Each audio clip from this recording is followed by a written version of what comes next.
So today, our story goes that Jesus sends his followers, 70 people, out to do his work, to perform the works of the gospel. He sends them out in pairs, which I guess that's smart. He tells them to take just a minimum of stuff, I guess so they will have to rely on God, right, and not all of the worldly things, the comforts we tend to put our trust in. He acknowledges as he sends them out that this is not going to be easy. He says, I am sending you out like sheep among wolves. And he gives them some instruction then that if people do not receive this good news, they're just to kind of shake that off, right? Shake off the dust.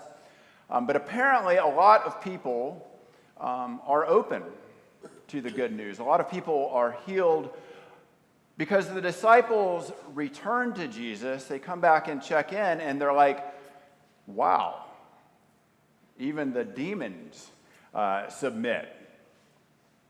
And it's like Jesus can kind of like see the wheels turning in there. It's like he can hear the pride in their voice, and he can see their egos kind of building and their heads swelling. And so he tells them, yes, this is all very good. There will be power over the forces of evil and all these other things, but keep this in check. It's like he says, do not rejoice in this worldly success. He said, instead, and here's the thing, he says, instead, rejoice because your names are written in heaven. Rejoice because your names are written in heaven. And I think about all the places that we like to see our names appear, right?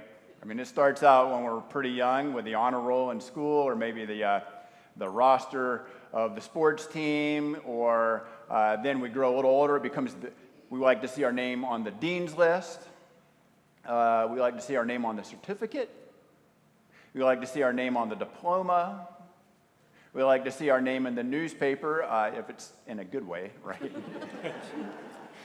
We like to see our name on that list of donors, on that plaque. Maybe there's a family name on a street sign somewhere. Maybe a family name for a town or a place. Maybe a name on a building. We love to see our names on things.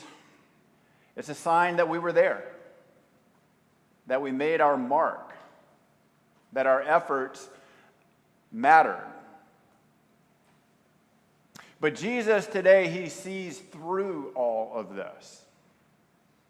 And today he reminds us of a more important and pure way that our names are known. So today is it's not the 4th, but it's the 4th of July weekend. Happy 4th. And as a kid, I spent a lot of July 4ths in our nation's capital. My dad's family is from the D.C. area, and so we were always going downtown to watch a parade or fireworks. We went to museums. And sometimes the grandparents, my parents, they would take us to the Capitol building on a tour. And we tour the Capitol, and then we get to that statuary room in the Capitol. And it's this room that is filled with all sorts of statues of great Americans. And there among them is a statue of one of my great grandfathers, John Sevier. So John Sevier was the first governor of Tennessee. He was famous because he led the over the mountains and down to Kings Mountain to take on the British there in the Revolutionary War. It's said to have turned the tide of the war. It was an important battle. And John Sevier, he really lived an interesting life. At one point, he got into a pistol duel with Andrew Jackson. I thought that was cool when I was a kid. Sevierville, Tennessee is named after him. And another interesting thing is he has like 18 children. So like probably half the state of Tennessee is a direct descendant of this guy. But we grew up thinking this was something special about our family history. And then last year, about this time, I enrolled in a study course called Sacred Ground through the Episcopal Church. It's a course that examines our race and its relationship to faith. And one of our assignments in this course was to dig in a little bit to our family history. And so in addition to all the praiseworthy contributions that John Sevier made, it turns out that he was notorious for leading many, many Native American massacres. I mean, he would round up militias and he would go in and they would wipe out entire villages. Men, women, children, everyone. It was brutal. It was ugly, right? Just Google the Flint Creek Massacre. It's awful. It happened just above Mars Hill on the Tennessee border. The Park Service still preserves a clearing where you can go and just stand in the blood-soaked earth. It's heartbreaking to read about. And this is my great-great-great-great-grandfather. If we are honest with our history and our humanity, the names of our fathers, of our founders, of our families are often messy and complicated.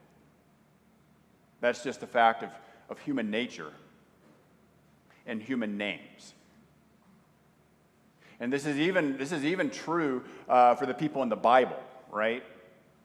I mean, read about King David. Or really, you can read about any of the judges and kings. Read the story of Saul before he became St. Paul. Even the best of human names are still human names nonetheless, and so they bear both the accolades and the awful. And hindsight and history has a way of kind of clarifying which is which. Today, Jesus is making a really important distinction. The name we make for ourselves in this world is different than the name that is written in heaven. This is a distinction between our earthly identity and our identity as a child of God. It's a distinction between our earthly labels and concepts and self-importance on the one hand, and how God values and loves us on the other hand. Think about it. What ultimately makes a person important? Is it because you declare yourself important, or because you are declared important by another? So if you declare yourself important, that's what we call self-aggrandizing. maybe even delusional.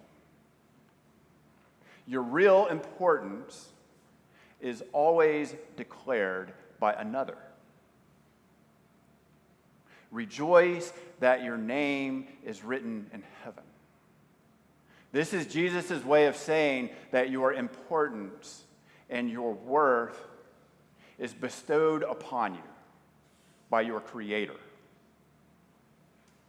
who knit you together in your mother's womb and who knows every hair on your head. That is your ultimate importance. And so once we begin to trust and rejoice in that identity in the universe, the earthly ups and downs, the successes, the failures of the fragile moment don't tend to blow us off course. If someone ever asks, why do you choose Christianity? Why be religious? Why go to church? This is why. This is so important.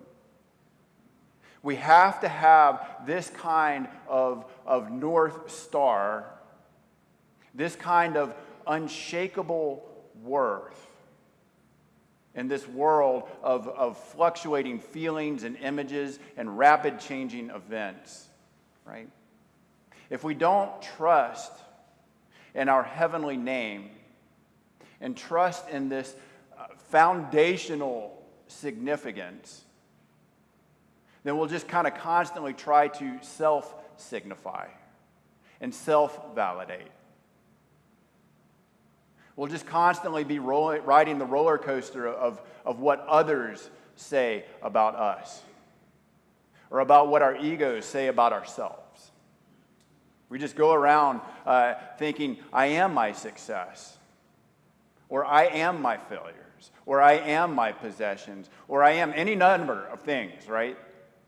That are just not the ultimate truth of who we really are.